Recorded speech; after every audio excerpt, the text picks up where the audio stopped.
was nothing particularly unusual about that Saturday morning, June 30th, 1945. Subways, railroad terminals, and ferry boats disgorged their office-bound millions. Women went about their housework and later their day's shopping. Part of this normal life was newspapers, taken as a matter of course by everyone. So regular and complete a part of normal everyday living that finding newspapers on the newsstands, buying them morning and night, was taken pretty much for granted. Never a thought of the rumbling presses that produced them, completely oblivious to the vast transportation system that placed them so conveniently on 14,000 strategically located newsstands throughout the city. No reason to contemplate what life without newspapers would mean, until suddenly and with little warning, strike. 1,700 delivery men ceased work. Newspaper trucks stopped rolling. Newsstands formerly piled high with 8 daily New York newspapers were devoid of newspapers, devoid of customers, barren as a desert waste. With the lone exception of PM, newsstands were as bare as Mother Hubbard's cupboard. 13 million metropolitan New Yorkers deprived of their daily newspaper fare, and this at a time when great events were in the making the world over. President Truman was on his way to a meeting of the Big Three. Japanese cities were being laid waste by B-29s. Thousands of American boys were returning home from European battlefields. Now newspapers were more than a habit, more than a convenience. They were a necessity. Here, then, was the time of all times for radio, the psychological moment. For years, the point has been argued, discussion has raged pro and con. Will radio eventually supplant newspapers? Isn't it easier to turn a switch than to read an editorial? Yes, for radio, here was a heaven-sent opportunity. Reluctant to profit by adversity, hesitant to capitalize misfortune, radio nevertheless had a job to do, a public service to perform, and radio rose nobly to the occasion. Newscasters and commentators labored long and hard. Radio news programs were substantially increased. Many newspapers either started or increased their regular news radio roundup. The Times was on the air every hour on the hour. The Herald Tribune had a regular news period. The News doubled its schedule, went on the air 48 times a day. At almost any hour, day or night, the public could flip a dial and hear a newscast.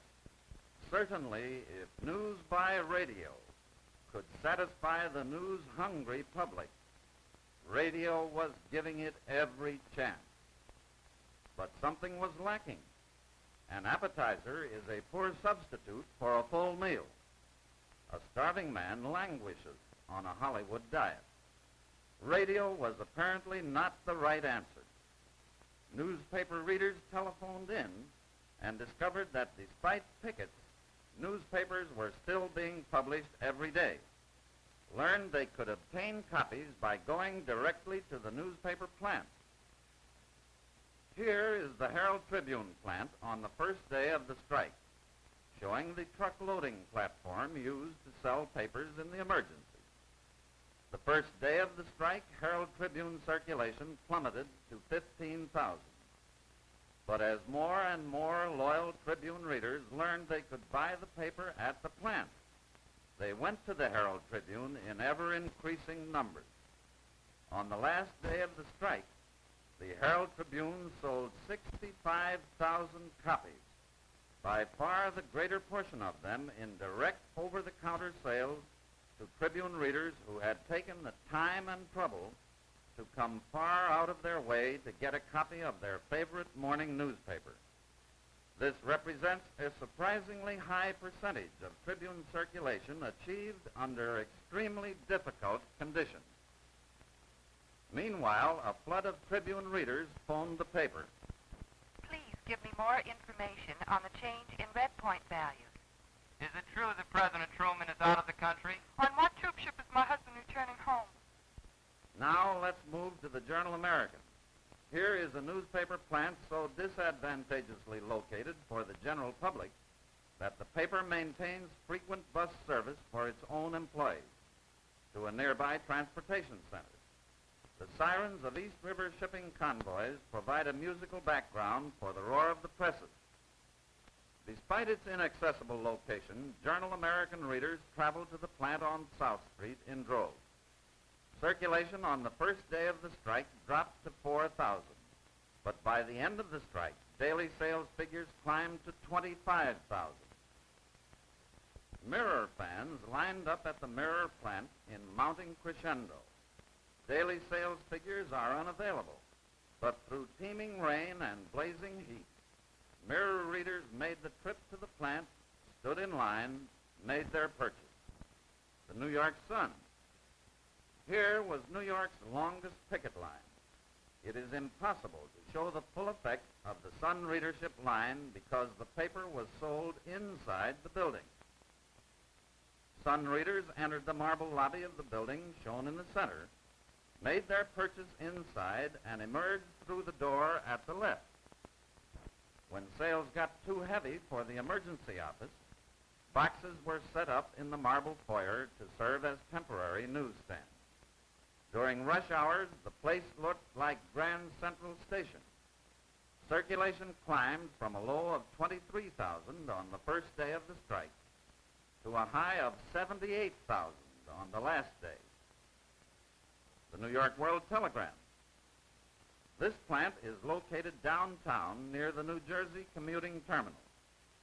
The entrance where papers were sold is situated on a narrow side street, in deep shadow, untouched by the rays of the afternoon sun. This made it impossible to take color pictures. There was nothing shadowy, however, about the long lines of World Telegram readers who came from near and far. Readers made the trip to the World Telegram plant all the way from New Haven, Connecticut, from the far corner of Long Island.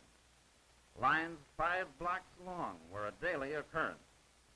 Thousands filed slowly into the telegram building and emerged triumphantly with their favorite afternoon newspaper. Circulation rose from 15,000 on the first day of the strike, 50,000 on the last day. The New York Times. Because of its Times Square location and because it is a morning newspaper, the largest Times crowds during weekdays occurred at night and are not shown here. Blocks adjacent to the Times were frequently choked with readers for a couple of hours around theater closing time. A New Jersey resident bought 5 copies of the paper to auction off at a Red Cross meeting. When copies of the Times got as far as Asbury Park, New Jersey, although well read by train passengers, they were sold for $1 a copy if current, 50 cents if a day old. A newsstand manager at Little Silver, New Jersey, was offered $1 for a day-old Times, but refused to sell because he wanted to read it himself. Times daily circulation rose from 38,000 on the first day of the strike to 210,000 the final day. The New York News. For 22 hours out of every 24, news readers poured in and out of the news building 2 to 4 abreast, from 6 o'clock in the morning to 4 the next morning. Lines began forming in the afternoon about 5 o'clock, stood for 3 hours to await the first edition at 8:15 p.m. The longest line occurred on a Saturday night to buy the Sunday news. This line, 17 blocks long, snaked its way along 3rd Avenue, back and forth on cross streets to 32nd Street. City police went through the subways at 34th Street, warning passengers bound for the news building to get off there to join the line instead of going on up to 42nd Street. Assistant Chief Inspector John D. Martino of the New York City Police Department said, This was the biggest lineup crowd in my experience. It averaged 30,000 per hour. People stood in line for 2 hours before reaching the counter. 42nd Street grew accustomed to a daily ritual. Passing trolley cars were parked while motormen and passengers got off to buy the paper. Taxis, private cars, the street and adjacent blocks were packed throughout each evening with vehicles while passengers and drivers bought the news. One of the picketers, after shedding his sign, nightly went inside to buy his paper. From 37,000 over-the-counter sales on the first day of the strike, sales zoomed to 915,000 on the last day, of which 584,000 sales were made over the counter to individuals in the lines you see.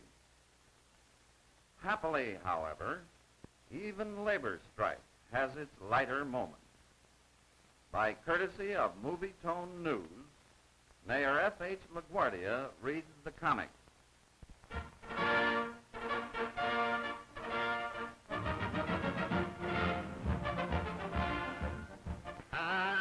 Here's Dick Tracy. Now here, the first picture is the laundry wagon. It's a yellow laundry wagon. And Wet Wash, that's the driver, you know. He's very calmly sitting down with his back toward the back of the wagon, eating his lunch. Our little friend, Bleeding Heart, what is her name? I'll get it in a minute. She's inside with the money. And she says, "When are you going to let me out of here?" He says, Wet Wash says, "Easy, sister, easy." And then the next picture, and we hear the sound from inside the wagon. Wet Wash says, "I'll let you out when you've decided to give me a better cut of that dough." From the inside, and we see the inside now. "I offered you $1,000. What do you think I am? This is my money." And if you remember, she starts stripping and tearing up the laundry. And she has all of the money in bills in a pillow slip. And we hear Wet Wash, "Listen, baby, I know you're a maid at Van Hoosen's. I saw you there last week. And I know there's something phony about that dough. Now, when we get it, it's going to be 50-50. Okay? Then maybe you'd like some more of your laundry torn to pieces." Rip! She's ripping that laundry there, and that little delicate piece of lingerie. And he looks in. "Ye gods, I lose my job over this. Stop, you win. I'll settle for $5 grand. Now, get this picture. Here is Wet Wash. The doors of the laundry wagon are open. He's leaning with his back toward the wagon, and he's counting his money. 2, 3, 4,000. Now he's getting into the hundreds. 600, 700, 800.